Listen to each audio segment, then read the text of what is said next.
Bienvenidos todos a un nuevo episodio de Voces entre los libros. Hoy nos contaremos un poquito más sobre Pedro Páramo de Juan Rulfo, una obra emblemática de la literatura latinoamericana. Así es, estamos muy contentos de acompañarlos en este episodio. Aquí estamos, Mateo, Byron y yo, Eric, listos para sumergirnos en esta historia tan fascinante. En este capítulo hablaremos de un clásico que combina lo fantástico con lo social, una historia profundamente latinoamericana, que se adentra en el alma de un pueblo marcado por el dolor, el silencio y los fantasmas del pasado.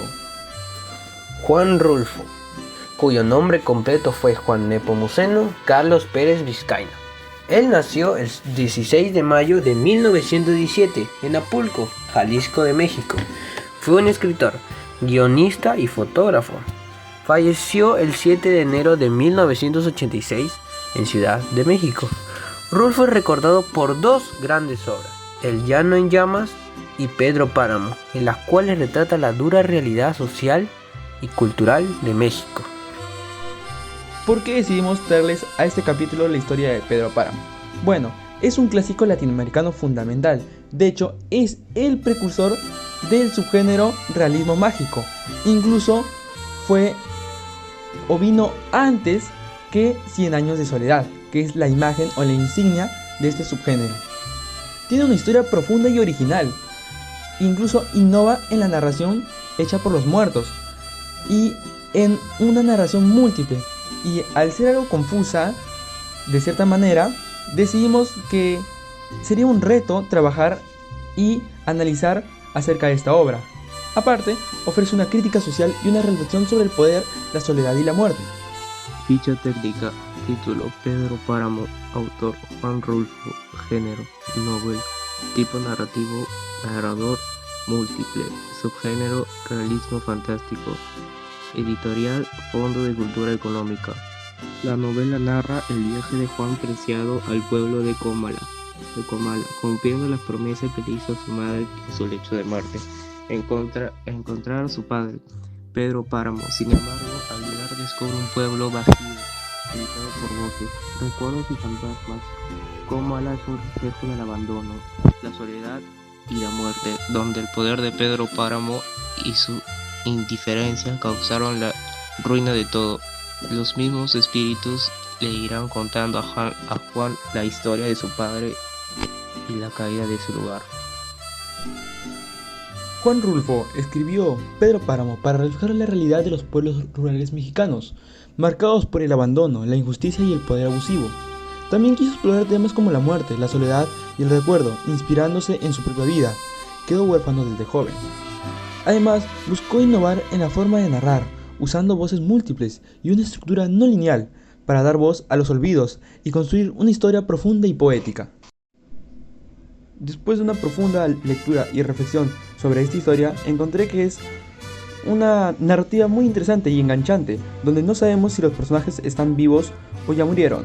Nos relatan muchos hechos comunes de las épocas de los jefes hacendados y sus esclavos indígenas, mediante una historia ficticia, el pasado y el presente, dos historias que arman una narrativa compleja y delicada. Sin embargo, el mensaje es aún más profundo que la historia. Nos habla sobre corrupción, abusos de poder e indiferencia. Pero lo que más hace ruido es el egoísmo y una cadena que solo se rompió con la muerte del último páramo.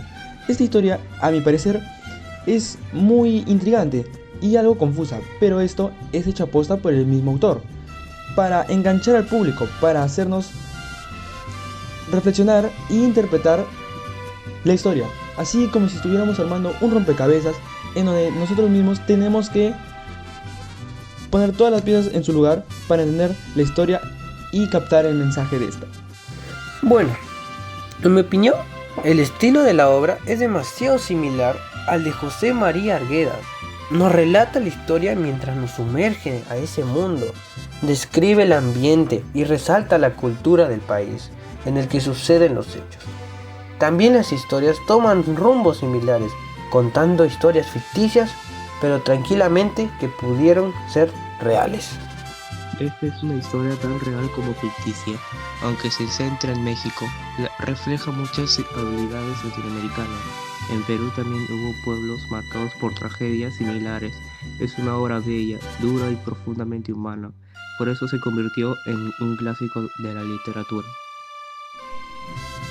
Bueno, en conclusión, Pedro Páramo termina siendo una historia interpretativa, donde la vida y la muerte no se diferencian y donde los personajes parecen existir más en el recuerdo que en el presente. El pueblo de Comala es una representación del más allá. El padre de la iglesia es una crítica moral. El amor de Pedro a Susana simboliza el egoísmo y su historia un ejemplo de una realidad que muchos vivieron en aquellas épocas. ¿Qué enseñanza nos deja esta historia? Pedro Páramo nos deja una gran enseñanza sobre la vida, la muerte, el poder y la ausencia del amor. Al principio puede parecer confusa, pero conforme avanzas, te atrapa. Terminas reflexionando sobre el abandono, la injusticia y la desolación que nos deja el egoísmo. Una vez dicho todo esto, solo nos queda decir qué historia más interesante. Gracias por su atención y tiempo que nos han regalado. Ahora ya sabes un poquito más de Pedro Páramo y con nosotros, hasta la próxima.